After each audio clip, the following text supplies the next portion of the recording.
Hello guys, so today gagawa ko ng ashiba or yung way dito para makakit po doon sa bubungan. So tulad na nasabi ko, may mga butas doon sa bubong and kailangan natin maayos po agad. Kapag umulan kasi dumadiretso yung ulan and nasisira po yung kisame tsaka yung flooring sa second floor. So today, ayan, dala ko ng mga bakal, mga clamps, jack base at gagawa po tayo ng ashiba para makakita tayo sa taas. So, samahan nyo guys.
Okay guys, so hindi pa po pantayan. Kailangan ko lang po lagyan sila ng support para hindi matumba. So as it goes, pag nilagyan ko na sila ng pipe dito sa kabila, para mas maging stable sila, doon ko po iaayos yung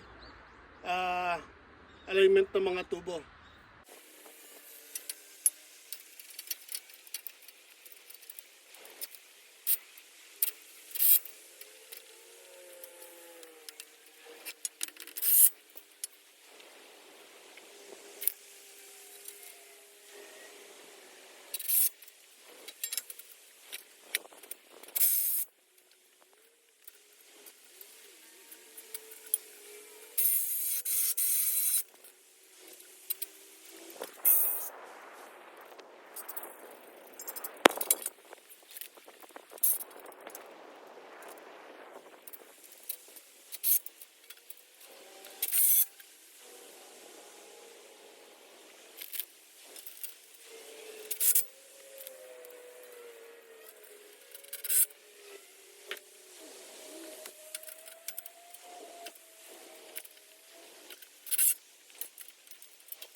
Okay guys, so dito na ako sa bubong.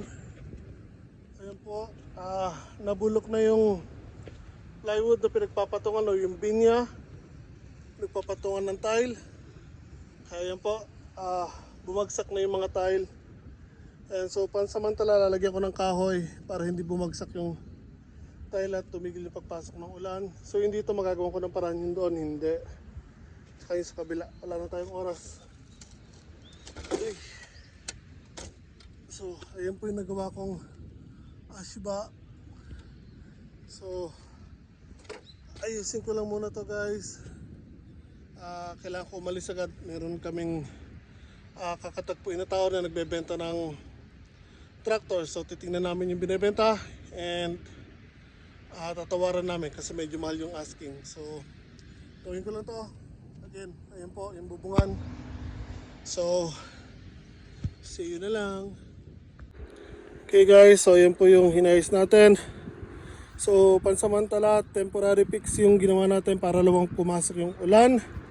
Again, yun doon, hindi ko pa magagawa. Meron akong kailangan puntahan, sir. May kakatagpuin kami. So, later ko na lang gagawin yan, pati yun doon sa kabila. So, for the meanwhile, dahan-dahan akong bababa. Baka dumulas. Ayan guys. So, medyo mataas yung nagawa natin. Halos 3 palapag yung equivalent ng nagawa natin. Ay, nako. Ay. So again, ayan po. Baba na ako. So, hayaan ko muna to kasi kailangan pa natin umakyat ulit. Next week. So, Monday na bukas. Back to work na. Maghapon na tayo dyan, guys. Grabe. So, hindi ko nagawa. Next week na po yan. Just imagine, yan lang po yung ginawa natin. Nabot na po tayo na maghapon. Grabe naman to. Dumating kasi tayong bisita kanina. So, likom lang ako dito. Alis na ako.